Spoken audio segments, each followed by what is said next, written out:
Naskah ini mengisahkan perjalanan monumental Abu Bakar Ash-Shiddiq, bermula dari seorang saudagar kaya Mekah yang mempertaruhkan seluruh reputasi dan hartanya untuk meyakini kenabian Muhammad tanpa keraguan sedikitpun. Narasi menyoroti peran vitalnya sebagai pelindung nyawa Nabi dalam drama hijrah di Gua Sur dan pengorbanan total materi di Madinah yang tak tertandingi oleh sahabat lain.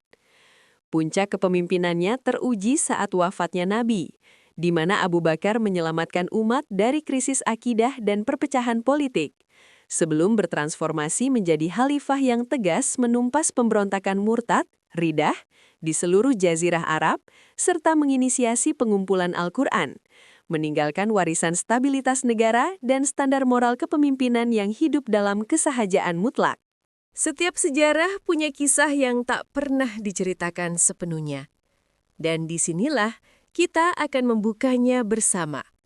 Selamat datang di channel Lemari Tua, tempat di mana masa lalu berbicara untuk masa kini.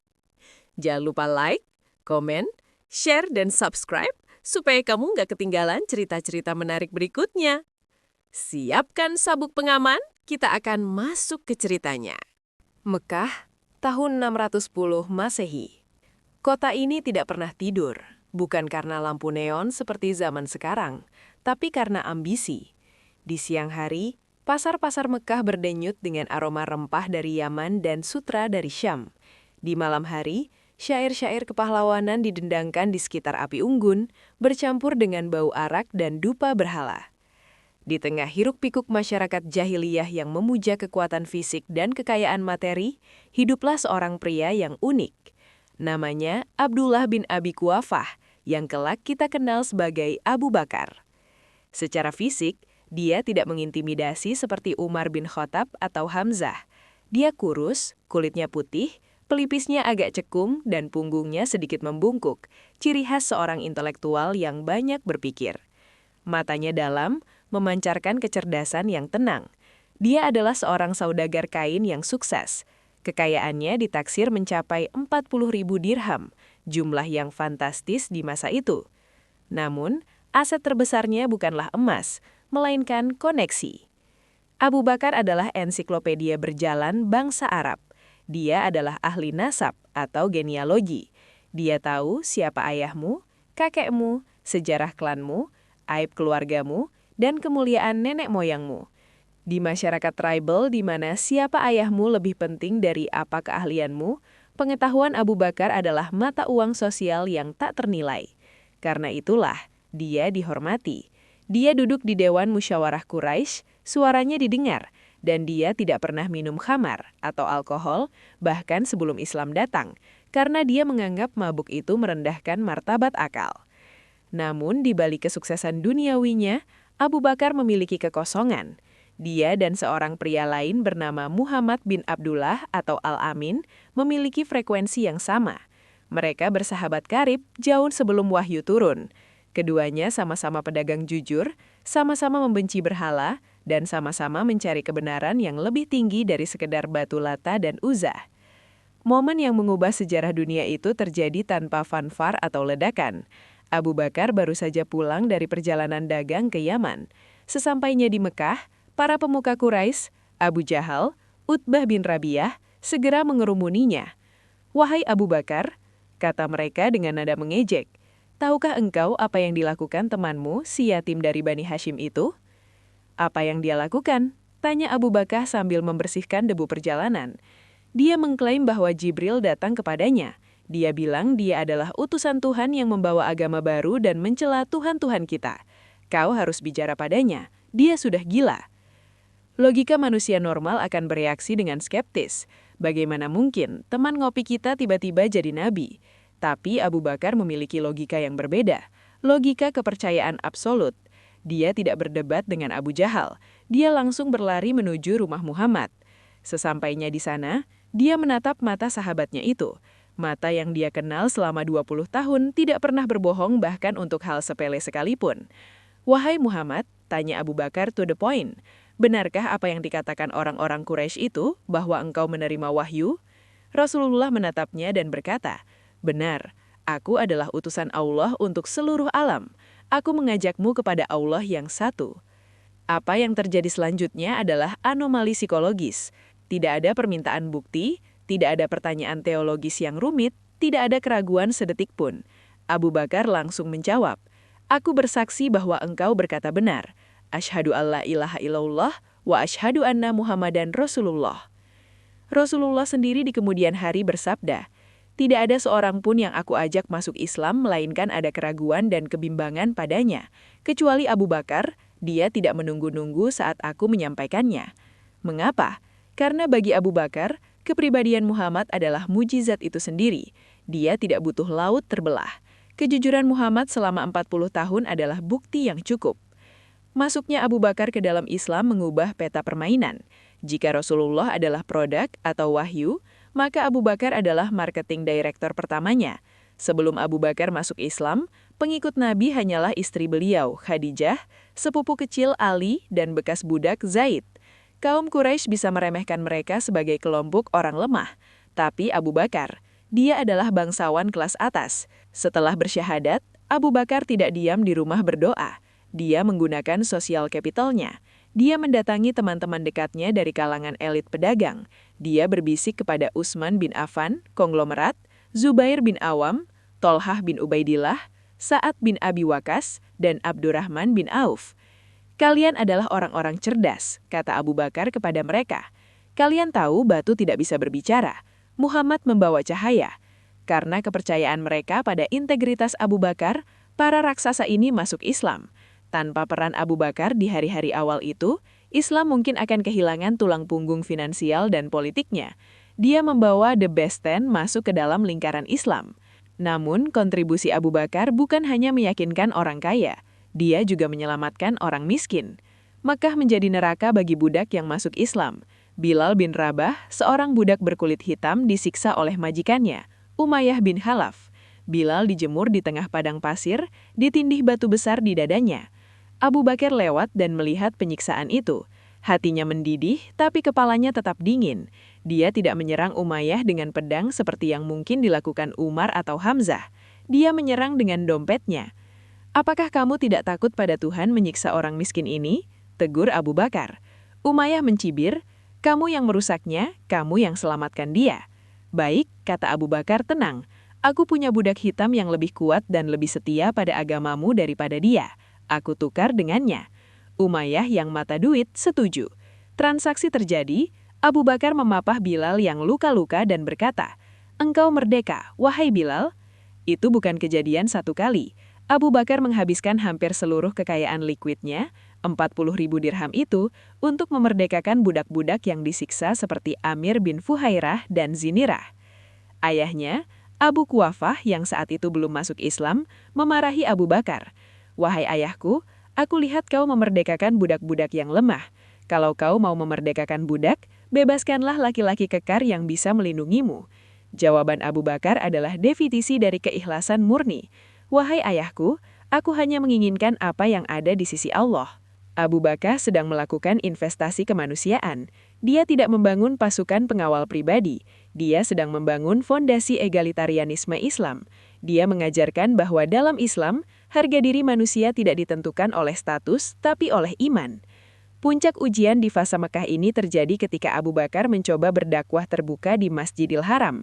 Kaum musyrikin mengamuk. Mereka memukuli Abu Bakar beramai-ramai. Utbah bin Rabi'ah memukuli wajah Abu Bakar dengan terompah atau sepatu yang keras, hingga wajah bangsawan itu tidak bisa dikenali lagi. Hidung dan wajahnya rata dengan darah dan bengkak. Keluarganya dari Bani Taim datang menyelamatkan tubuhnya yang pingsan, mengira dia akan mati. Ketika Abu Bakar siuman di malam hari, kalimat pertama yang keluar dari mulutnya yang bengkak bukanlah sakit atau berikan aku air. Dia bertanya, "Apa yang terjadi pada Rasulullah?" Ibunya yang saat itu belum Islam frustrasi. "Demi Tuhan, aku tidak tahu tentang temanmu itu." Abu Bakar menolak makan dan minum sampai dia diyakinkan bahwa Muhammad selamat. Malam itu juga, dengan dipapah, dia pergi ke Darul Arqam hanya untuk melihat wajah Nabi dan memastikan beliau baik-baik saja. Inilah Asy-Syiddiq, gelar yang diberikan Nabi ketika Abu Bakar membenarkan peristiwa Isra Miraj ketika semua orang menyebutnya gila. Jika Muhammad yang mengatakannya, maka itu pasti benar. kata Abu Bakar saat itu. Babak pertama kehidupan Islamnya adalah tentang memberi harta, memberi reputasi, dan memberi darah. Tapi Abu Bakar akan dituntut memberikan sesuatu yang lebih besar lagi, nyawanya dan nyawa keluarganya. Panggilan hijrah telah tiba, dan kali ini hanya ada 2 tiket perjalanan VIP, satu untuk Nabi dan satu untuk sahabat setianya. Selanjutnya, kita akan masuk ke dalam kegelapan Gua Sur, di mana jaring-jaring laba-laba menjadi pembatas tipis antara hidup dan mati. Mekah, September 622 Masehi. Udara di Mekah terasa lebih panas dari biasanya, bukan karena matahari, tetapi karena kebencian yang mendidih. Di gedung parlemen Quraisy, Darun Nadwah, sebuah keputusan final telah diketuk. Muhammad harus mati. Bukan diusir, bukan dipenjara, dibunuh. Agar tidak memicu perang antar suku, mereka menyusun rencana pengecut namun cerdas. Satu pemuda kuat dari setiap klan akan menebas Muhammad secara bersamaan.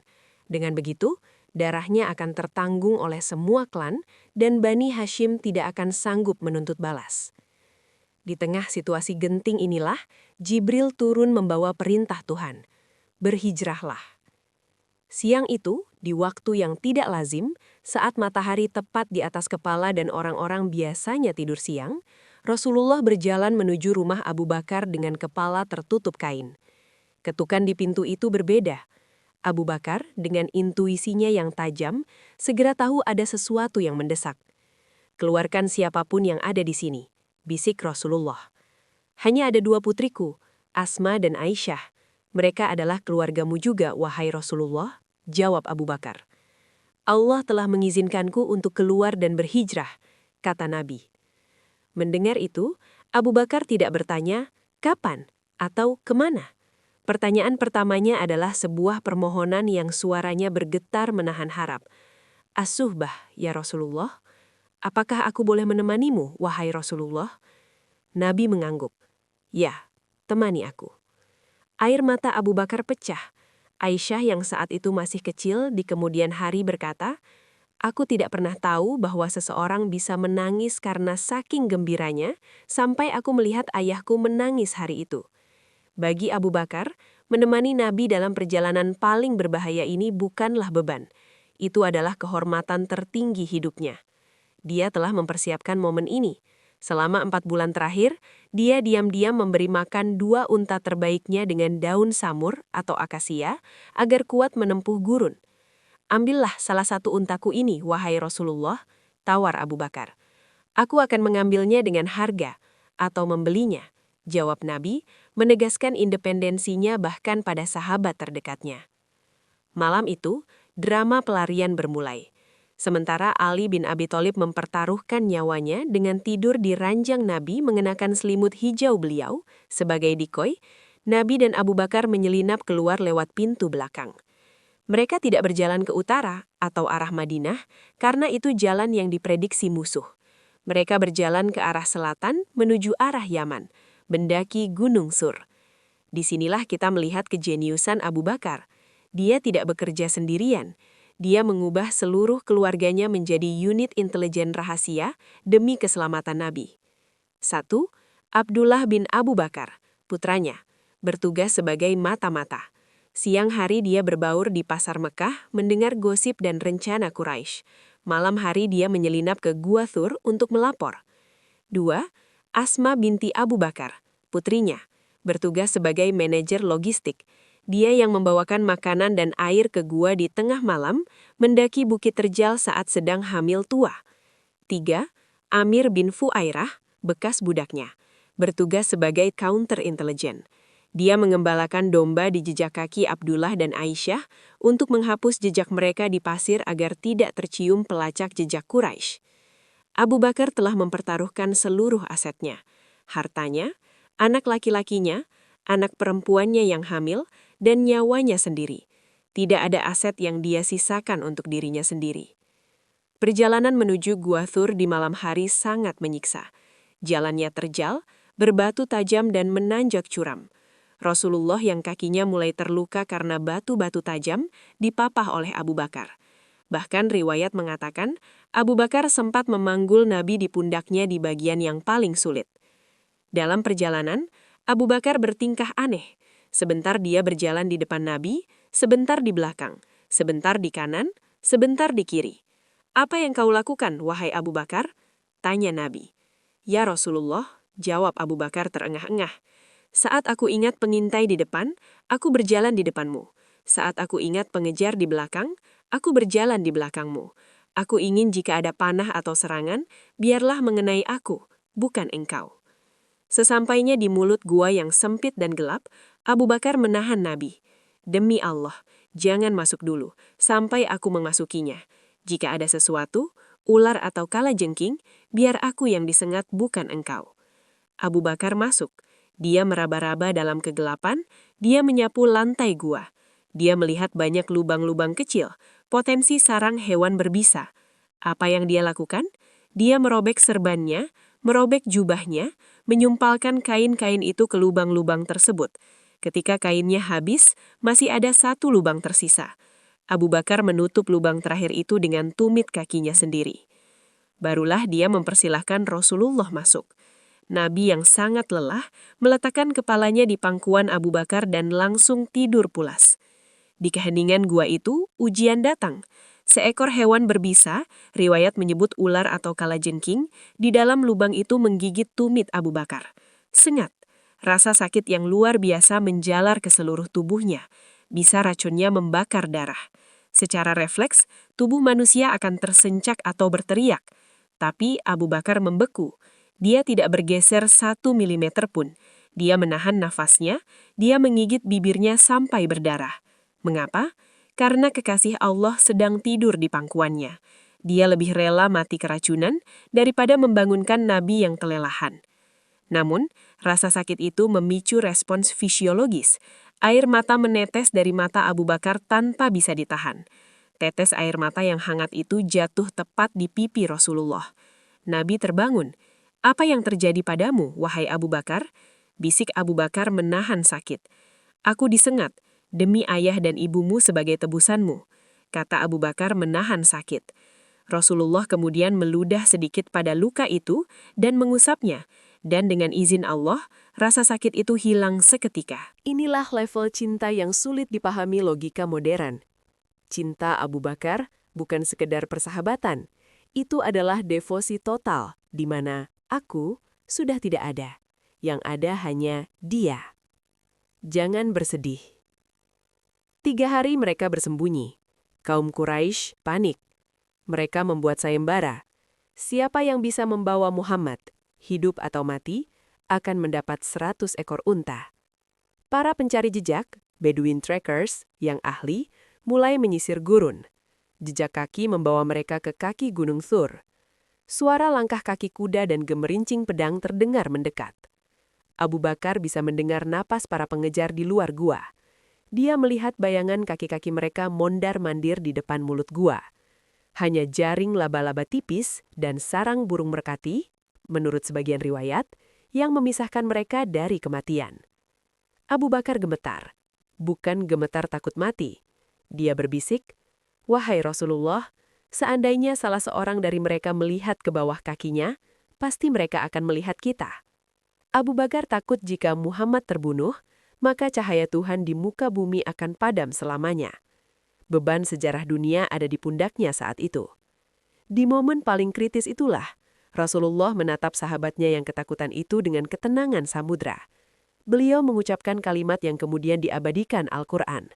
Kalimat yang menjadi mantra kekuatan bagi umat Islam selamanya. "Ma dhannuka ya Aba Bakar? Bithnainillahu thalithuhuma." Apa sangkaanmu, wahai Abu Bakar, terhadap 2 orang di mana Allah adalah yang ketiganya? La tahzan, innallaha ma'ana. Jangan bersedih, sesungguhnya Allah bersama kita. Seketika, ketenangan, sakinah, turun ke hati Abu Bakar. Rasa takut itu menguap. Dia menyadari bahwa dia tidak sedang menjaga Muhammad. Allah lah yang sedang menjaga mereka berdua. Para pengejar Quraisy, entah bagaimana, dibutakan matanya. Mereka berdebat di depan gua, lalu memutuskan untuk pergi. Tidak mungkin ada orang di sini. "Lihat jaring laba-laba tua itu," kata mereka. Mereka selamat. Peristiwa Gua Thur bukan sekedar cerita petualangan. Ini adalah momen legitimasi ilahiyah bagi Abu Bakar. Dalam surah At-Taubah ayat 40, Allah merekam kejadian ini. Allah menyebut Abu Bakar dengan sebutan sohib, sahabat, dan thaniyat nain, salah seorang dari dua orang. Para ulama tafsir sepakat, mengingkari persahabatan Abu Bakar berarti mengingkari ayat Al-Quran.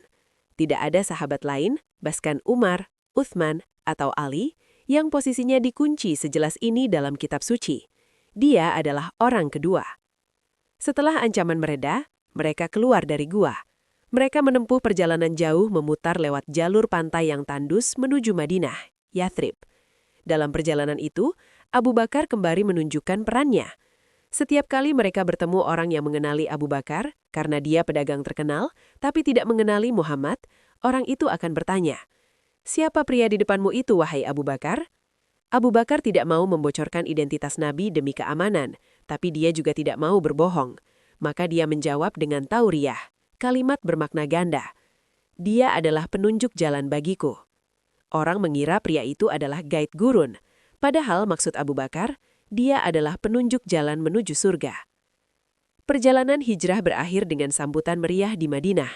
Kaum Ansor berbaris menyambut Nabi dengan nyanyian Tola al-Badru alaina.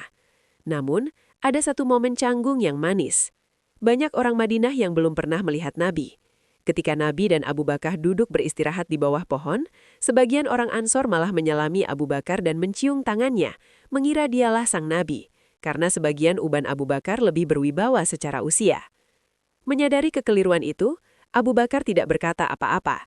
Dia hanya berdiri dengan tenang, mengambil selendangnya dan menaunginya di atas kepala Rasulullah untuk melindunginya dari sinar matahari. Bahasa tubuh itu memperjelas segalanya. Dia bukan matahari, dia hanyalah bayangan yang melindunginya. Di Madinah, babak baru dimulai. Abu Bakar tidak lagi hanya menjadi pelindung pelarian, dia akan menjadi arsitek negara. Namun tantangannya berbeda. Di Mekah dia diuji dengan ketakutan, di Madinah dia akan diuji dengan harta. Dan seperti biasa, Abu Bakar akan memberikan jawaban yang membuat semua orang terdiam. Selanjutnya, kita akan melihat bagaimana Abu Bakar memiskinkan dirinya sendiri hingga tak tersisa sehelai benang pun demi memenangkan perang yang menentukan nasib Islam. Madinah, tahun-tahun setelah hijrah. Jika Mekah adalah kawah tempat iman ditempa dengan api penyiksaan, maka Madinah adalah lahan pertanian tempat iman ditanam untuk menjadi peradaban. Di kota baru ini, peran Abu Bakar berevolusi. Dia tidak lagi sekedar teman pelarian. Dia adalah wazir, perdana menteri tak resmi bagi negara Islam yang baru lahir. Di Madinah, Rasulullah dikelilingi oleh banyak bintang. Ada Umar bin Khattab yang beringas dan jenius. Ada Ali bin Abi Thalib yang tangkas dan berilmu. Ada Hamzah yang gagah berani. Namun, Abu Bakar memiliki posisi yang tidak bisa digantikan oleh siapapun. Dia adalah ketenangan. Dalam setiap majelis musyawarah, Abu Bakar biasanya duduk di sebelah kanan Nabi. Dia jarang berbicara paling awal. Dia membiarkan sahabat lain berdebat, mengeluarkan ide-ide berapi-api. Namun, ketika diskusi menemui jalan buntu, Rasulullah akan menoleh padanya. Dengan suara pelan dan nalar yang jernih, Abu Bakar akan memberikan solusi yang seringkali menjadi keputusan final. Dia adalah filter bagi emosi umat. Rasulullah pernah menggambarkan dinamika ini dengan indah.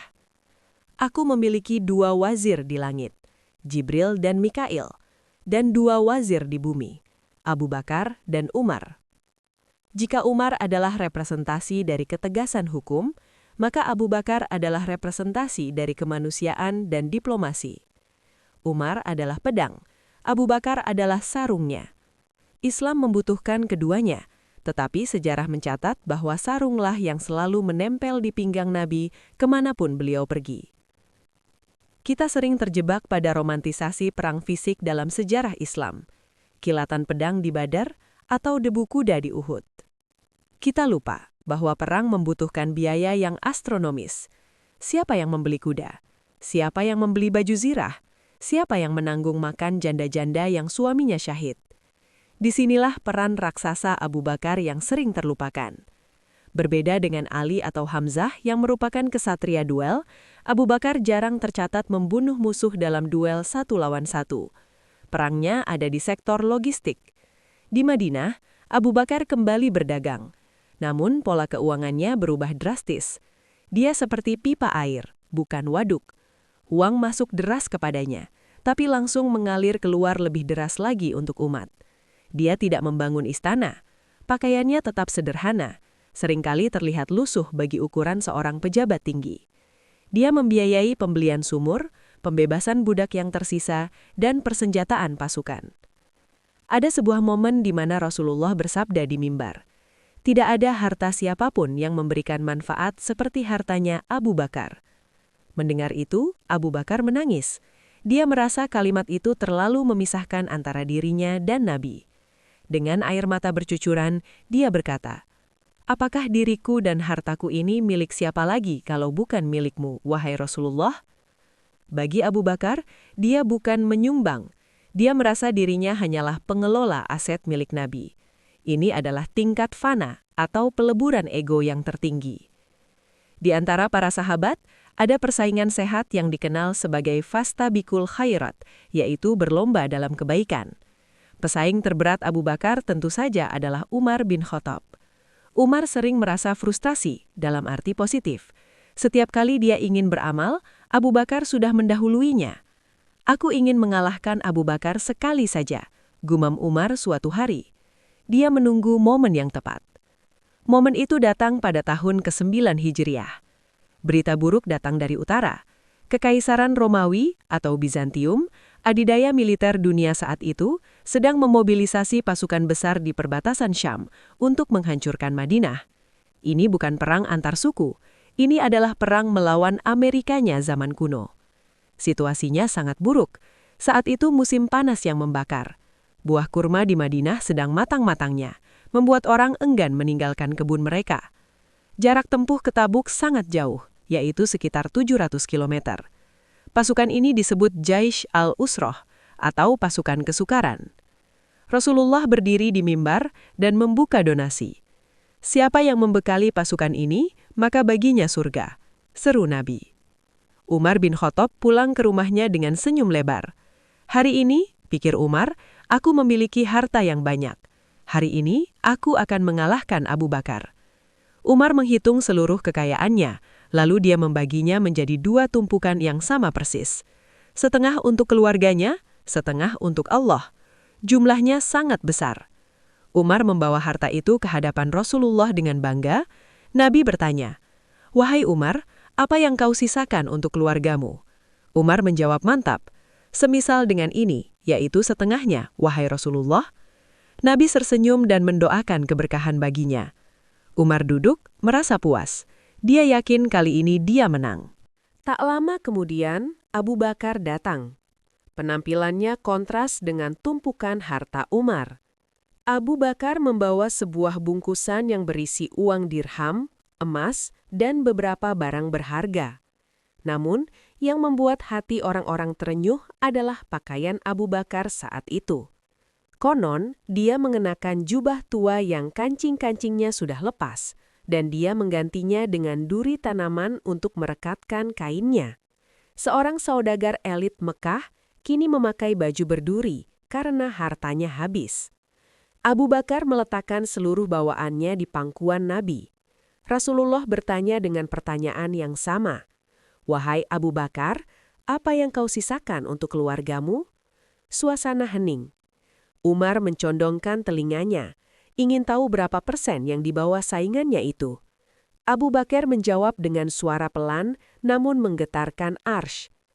"Abkaitu lahum Allah wa Rasulahu." Aku tinggalkan bagi mereka Allah dan Rasul-Nya. Umar bin Khattab tersentak. Dia melihat tumpukan harta Abu Bakar. Itu adalah 100% dari apa yang dia miliki. Dia tidak menyisakan 1 dirham pun untuk makan malam anak-anaknya atau modal dagang esok hari. Abu Bakar telah melakukan bunuh diri finansial demi Islam. Secara logika manusia, tindakan Abu Bakar itu tidak bertanggung jawab. Bagaimana nasib anak istrinya? Tapi Abu Bakar beroperasi dengan logika tawakul atau berserah diri tingkat dewa. Dia yakin Zat yang menciptakan rejeki tidak akan menelantarkan keluarga pencintanya. Umar bin Khattab menangis. Dia menoleh kepada Abu Bakar dan mengakui kekalahannya untuk selamanya. Demi Allah, aku tidak akan pernah bisa mengalahkanmu dalam hal apapun, selamanya, wahai Abu Bakar. Tindakan Abu Bakar di Tabuk ini memberikan kita kunci untuk memahami psikologinya. Banyak sahabat yang berani mati di medan perang, seperti Khalid bin Walid, tapi sedikit yang berani mati dalam kemiskinan. Keberanian Abu Bakar adalah keberanian melepaskan jaring pengaman atau safety net. Bagi Abu Bakar, Islam bukan bagian dari hidupnya. Islam adalah hidupnya.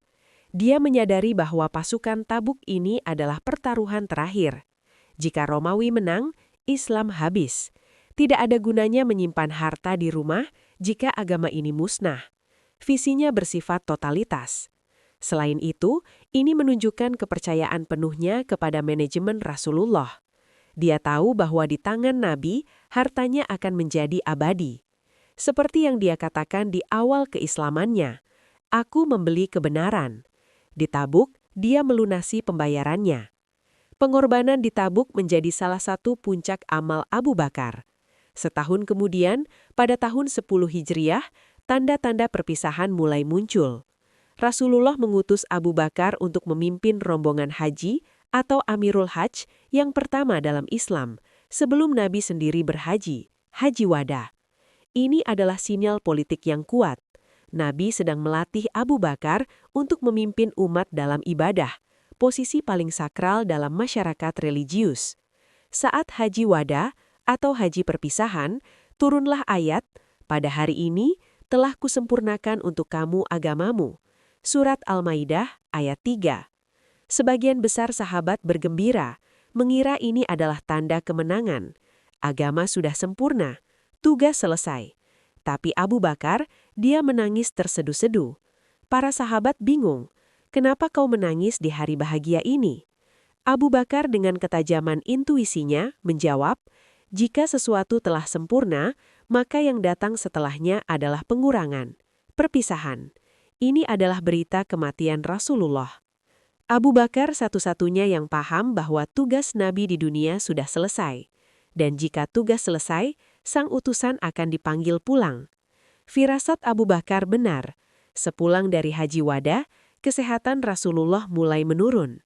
Demam tinggi melanda tubuh mulia itu.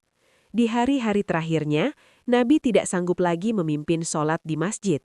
Beliau memberi perintah tegas, "Muru Abu Bakrin fal yusolli binnas." Perintahkan Abu Bakar untuk memimpin sholat manusia. Aisyah sempat memprotes, "Ya Rasulullah, ayahku itu hatinya lembut atau cengeng. Jika dia berdiri di tempatmu, dia tidak akan bisa membaca ayat karena tangisan. Suruhlah Umar saja." Nabi marah dan mengulangi perintahnya sampai 3 kali. Perintahkan Abu Bakar. Ini adalah mandat teologis terakhir.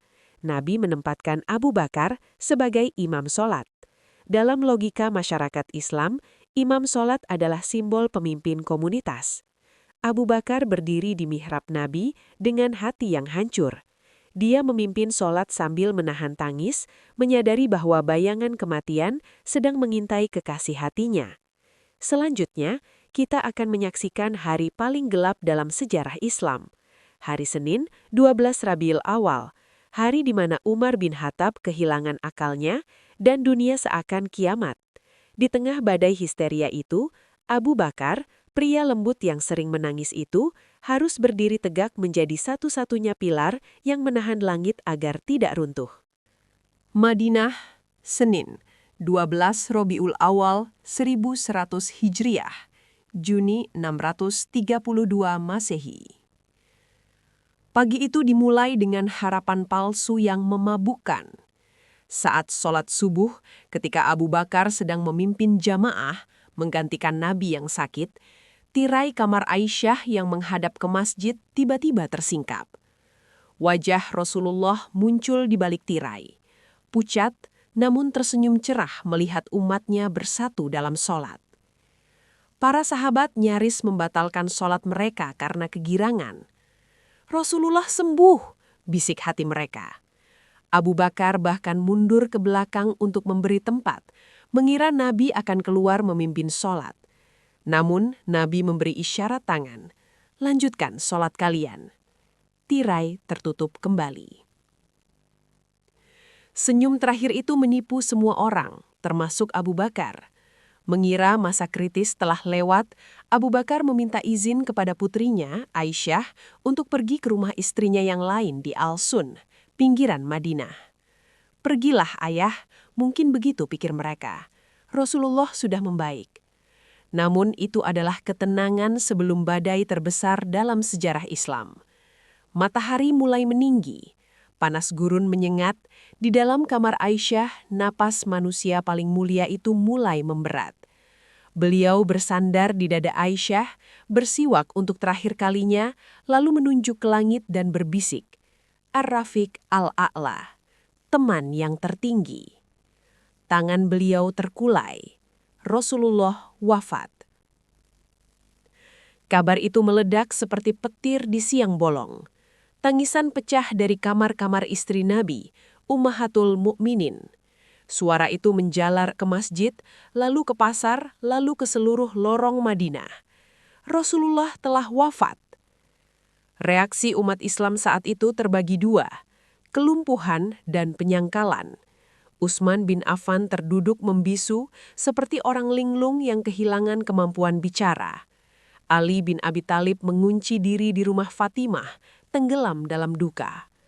Namun reaksi yang paling berbahaya datang dari Umar bin Khattab. Psikologi Umar saat itu mengalami syok berat. Cintanya yang begitu posesif dan fanatik kepada Nabi membuatnya menolak realitas. Akal sehatnya sirkuit pendek, short circuit. Umar berdiri di tengah masjid, menghunus pedangnya yang berkilauan. Matanya liar, urat lehernya menonjol. Dia berteriak mengancam siapa saja yang berani mengatakan Nabi wafat. "Demi Allah, Rasulullah tidak mati," raungnya. Dia hanya pergi menemui Tuhannya seperti Musa bin Imran pergi dari kaumnya selama 40 malam. Demi Allah, dia akan kembali dan memotong tangan serta kaki orang-orang munafik yang menyebar isu kematiannya. Orang-orang ketakutan. Tidak ada yang berani mendekati Umar. Dia seperti singa terluka yang siap menerkam. Situasi Madinah berada di tepi jurang kekacauan teologis.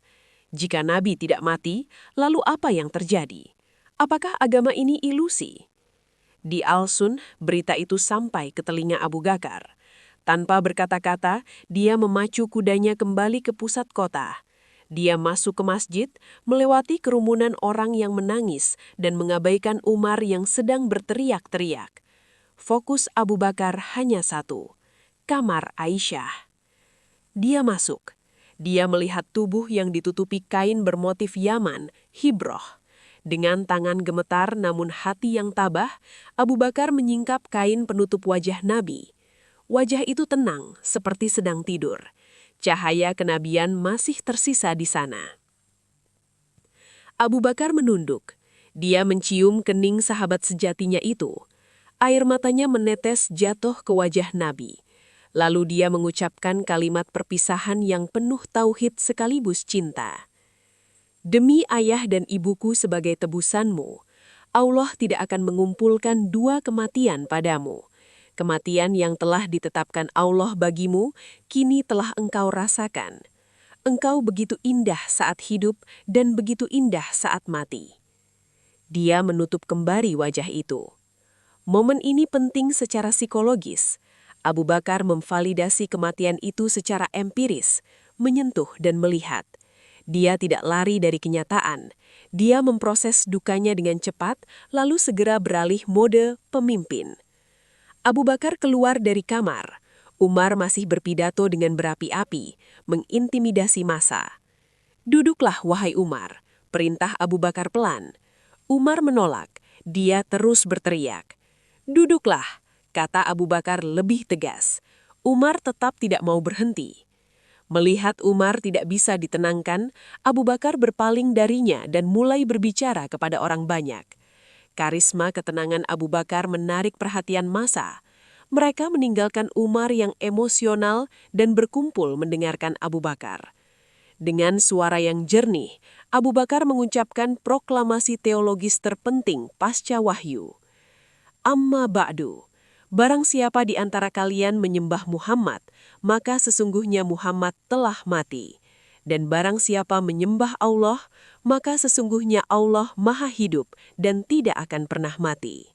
Lalu dia membacakan ayat Al-Quran yang seolah-olah terlupakan oleh ingatan semua orang saking paniknya. Surah Ali Imran 144. Muhammad itu tidak lain hanyalah seorang rasul. Sungguh telah berlalu sebelumnya beberapa orang rasul. Apakah jika dia wafat atau dibunuh kamu berbalik ke belakang? Murtad. Efeknya instan. Umar bin Khattab mendengar ayat itu dan lututnya lemas.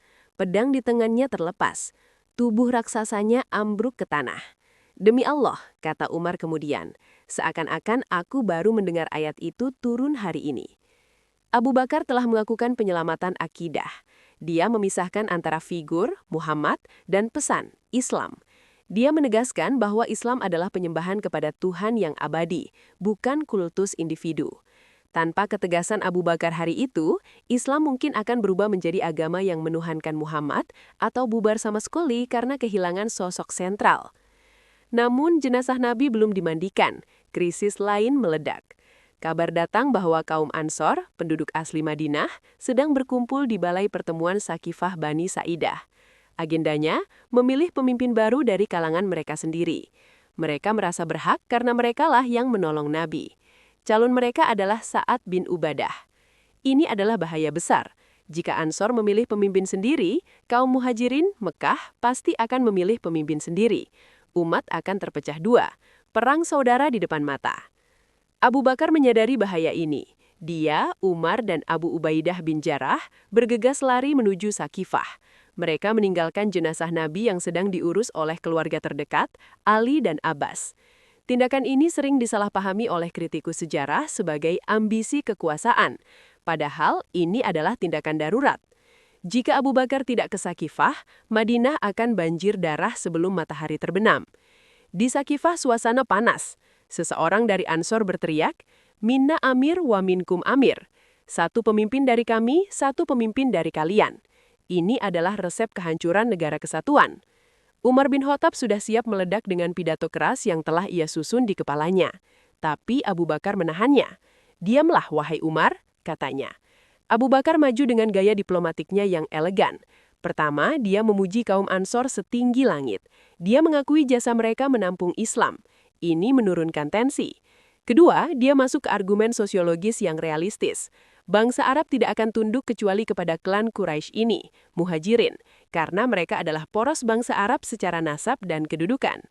Abu Bakar tidak menggunakan dalil agama semata, tapi realitas politik.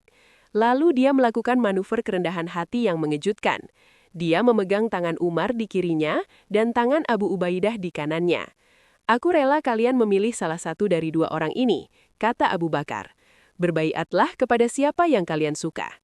Dia tidak mencalonkan diri, dia menawarkan jabatan itu kepada orang lain. Umar kaget. Baginya, ide memimpin umat di mana Abu Bakar masih hidup adalah kegilaan. "Tidak," seru Umar. "Siapa yang berani mendahului Abu Bakar? Bukankah engkau memimpin sholat? Bukankah engkau Sania Isnain di dalam gua? Ulurkan tanganmu, wahai Abu Bakar." Umar menarik tangan Abu Bakar secara paksa dan langsung berbaiat sumpah setia kepadanya. Melihat ketegasan Umar dan kerendahan hati Abu Bakar, kaum Ansor luluh. Abu Ubaidah ikut berbaiat, lalu satu persatu orang Ansor maju memegang tangan Abu Bakar. Sa'ad bin Ubaidah mungkin kecewa, tapi konsensus atau ijma telah terbentuk. Matahari terbenam di hari Senin itu. Dalam satu hari, Abu Bakar mengalami 3 guncangan jiwa. Pertama, kehilangan sahabat terbaiknya, wafat Nabi. Kedua, menghadapi amukan massa dan Umar, krisis akidah. Ketiga, mencegah perpecahan politik di Sakifah, krisis negara. Malam harinya Abu Bakar pulang ke rumah. Dia bukan lagi sekedar sahabat, dia adalah Khalifah Rasulullah, penerus Rasul. Dia tidak tidur nyenyak, dia tahu apa yang menunggunya. Berita kematian Nabi akan segera sampai ke telinga suku-suku Arab Badui di pedalaman. Bagi mereka, perjanjian setia itu hanya kepada Muhammad pribadi. Jika Muhammad mati, kontrak batal. Mereka akan menolak sholat, mereka akan menolak zakat, mereka akan murtad. Abu Bakar, pria yang dikenal lembut dan mudah menangis itu, menatap langit-langit kamarnya. Dia menyadari bahwa mulai besok, dia tidak boleh lagi menangis. Dia harus menjadi besi. Dia harus mengambil pedang yang selama ini dia simpan, karena badai kemurtadan atau ridah akan datang menerjang dari segala penjuru gurun. Dan sejarah akan mencatat anomali terbesar. Pria paling lembut itu ternyata akan menjadi pemimpin militer paling tegas yang pernah dimiliki Islam. Selanjutnya, kita akan menyaksikan transformasi Abu Bakar menjadi singa tua. Bagaimana dia melawan seluruh jazirah Arab sendirian, bahkan ketika Umar menyarankannya untuk berkompromi. Perang Ridah dan penyelamatan Al-Quran akan menjadi warisan terakhir As-Siddiq. Madinah, akhir tahun 11 Hijriah. Bayangkan sebuah peta jazirah Arab. Saat Rasulullah wafat, seluruh peta itu berwarna hijau, Islam. Namun, hanya dalam hitungan minggu setelah wafatnya beliau, peta itu berubah warna menjadi merah menyala. Hampir seluruh suku Arab memberontak. Hanya 3 kota yang masih mengumandangkan azan: Mekah, Madinah, dan Taif. Selebihnya, murtad. Fenomena ini disebut ridah, kemurtadan massal. Alasannya bermacam-macam. Ada yang murtad karena kembali menyembah berhala, ada yang murtad karena mengikuti nabi palsu, Musailimah Al-Kadzab, Tulaiha, dan Sajah. Namun kelompok terbesar adalah mereka yang berkata, kami tetap sholat, kami tetap syahadat, tapi kami tidak mau membayar zakat ke Madinah. Zakat itu upeti kepada Muhammad. Muhammad sudah mati, maka kewajiban bayar upeti selesai. Madinah terkepung. Di utara ada ancaman Romawi. Di timur ada nabi palsu. Di sekeliling kota, suku-suku Badui, Ghatafan, Abs, dan Zubyan sedang mengasah pedang, siap menyerbu ibu kota Islam yang dianggap sudah lemah tanpa pemimpin. Di kursi kekhalifahan yang panas itu duduk Abu Bakar. Rambutnya sudah memutih semua. Tubuhnya kurus, punggungnya bungkuk. Semua orang mengira dia akan mengambil jalan diplomasi lunak. Tapi dunia salah besar. Abu Bakar As-Siddiq sedang bersiap menunjukkan wajahnya yang paling keras. Keputusan pertama Abu Bakar sebagai khalifah langsung memicu kontroversi. Sebelum wafat, Rasulullah telah menyiapkan pasukan di bawah pimpinan Usamah bin Zaid, pemuda 18 tahun, untuk menyerang perbatasan Romawi di Syam. Ketika Nabi wafat, pasukan itu berkemah di luar Madinah, ragu untuk berangkat. Para sahabat senior, termasuk Umar, mendatangi Abu Bakar. Wahai khalifah, kata mereka, Madinah sedang dikepung musuh dari segala penjuru. Tidak masuk akal mengirim pasukan utama kita pergi jauh ke utara. Batalkan pengiriman pasukan Usamah. Kita butuh mereka di sini untuk menjaga Madinah. Secara strategi militer konvensional, usulan ini 100% benar. Mengirim pasukan keluar saat ibu kota terancam adalah bunuh diri. Tapi Abu Bakar berdiri dan berkata dengan suara bergetar karena emosi. Demi Allah, yang jiwa Abu Bakar ada di tangannya. Seandainya binatang buas menyeret kakiku, dan seandainya anjing-anjing gurun menyerbu Madinah hingga memakan kaki istri-istri Nabi, aku tidak akan membatalkan keberangkatan pasukan yang telah diperintahkan oleh Rasulullah. Abu Bakar memegang prinsip ketaatan absolut. Baginya, mandat Nabi tidak boleh dianulir oleh logika ketakutan. Pasukan Usamah diberangkatkan. Hasilnya mengejutkan. Ketika mata-mata musuh melihat pasukan Muslim tetap menyerang Romawi, mental mereka ciut. Gila, pikir mereka. Jika mereka berani mengirim pasukan menyerang Romawi, berarti pertahanan di Madinah pasti sangat kuat. Langkah bunuh diri Abu Bakar ternyata menjadi psych war, atau perang urat saraf, yang jenius. Madinah aman karena musuh takut menyerang. Ujian kedua lebih berat, masalah zakat. Para delegasi suku Arab datang bernegosiasi. Kami akan sholat, tapi biarkan kami tidak bayar zakat. Para sahabat melihat gentingnya situasi menyarankan kompromi.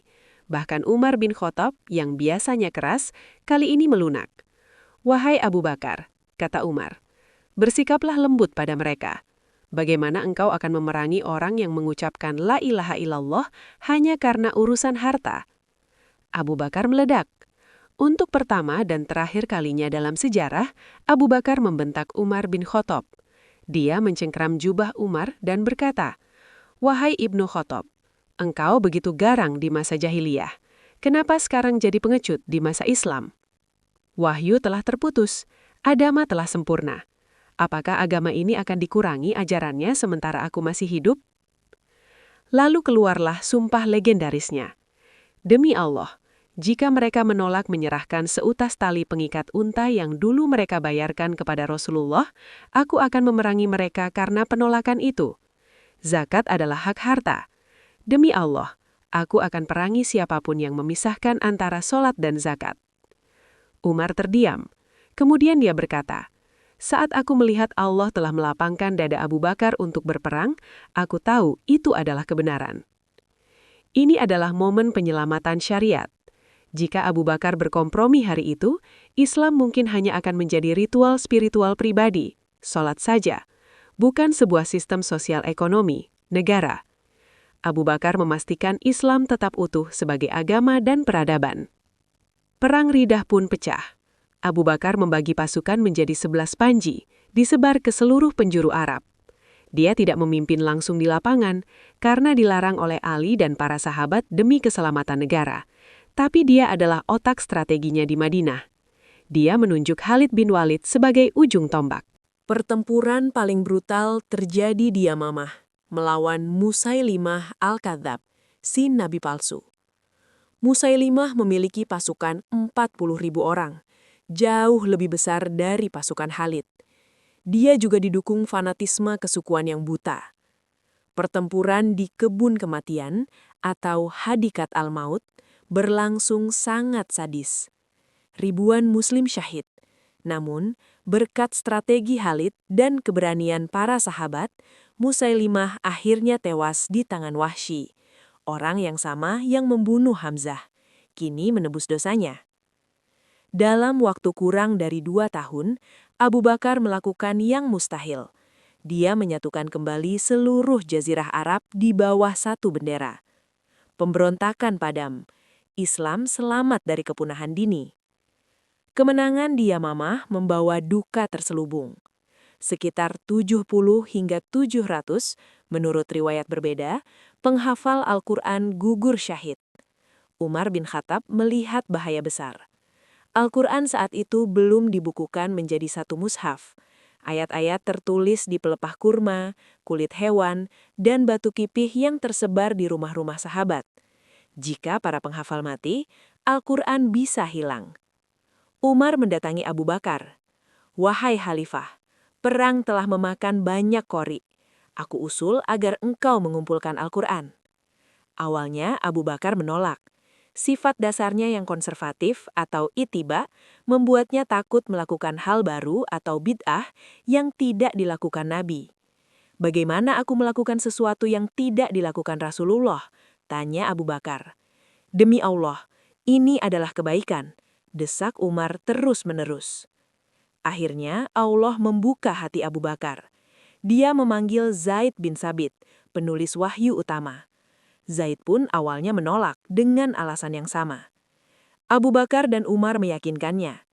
Zaid berkata, "Demi Allah, seandainya mereka memerintahkan aku memindahkan gunung, itu lebih ringan bagiku daripada tugas mengumpulkan Al-Quran." Proyek raksasa itu dimulai. Setiap ayat diverifikasi dengan 2 saksi dan hafalan.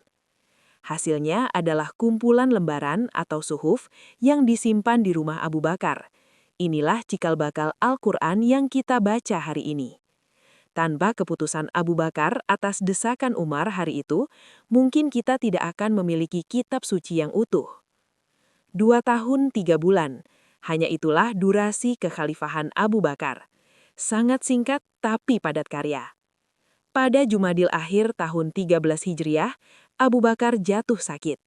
Dia mandi di hari yang dingin, lalu demam tinggi menyerangnya. Selama sakit, Abu Bakar memikirkan masa depan. Dia tidak ingin tragedi Sakifah atau kekosongan kekuasaan terulang. Dia harus menunjuk pengganti. Pilihannya jatuh pada Umar bin Khattab. Sebagian sahabat protes. Umar itu keras dan kasar. Bagaimana kau akan mempertanggungjawabkannya di hadapan Allah jika menunjuk pemimpin kasar? Abu Bakar yang sedang berbaring lemah meminta didudukkan. Dengan sisa tenaganya dia marah.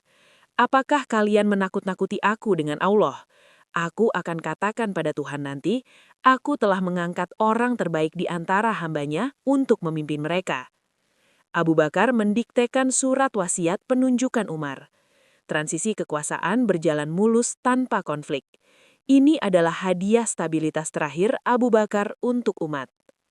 Detik-detik kematiannya adalah cermin dari kesederhanaannya. Dia bertanya pada Aisyah, "Hari apa Rasulullah wafat?" Jawab Aisyah, "Hari Senin." "Aku berharap mati hari ini atau Senin," bisik Abu Bakar. Dan benar, dia wafat di malam Selasa. Sebelum wafat, dia melihat pakaian yang dia kenakan. Pakaian tua yang sudah pudar warnanya. "Cucilah baju ini dan tambahkan 2 potong kain lagi untuk kain kafanku." Aisyah menangis. "Wahai ayah, kita mampu membeli kain kafan baru yang putih bersih."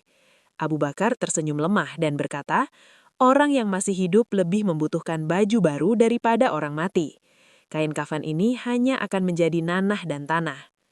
Dia juga memerintahkan agar seluruh harta pribadi yang dia dapat selama menjabat, atau seekor unta perah, seorang budak, dan sepotong kain beludur diserahkan kepada Umar.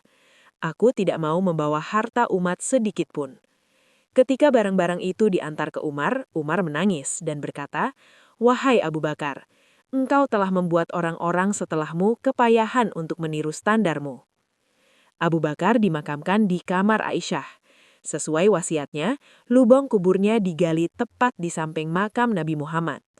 Posisi kepalanya sejajar dengan bahu Rasulullah.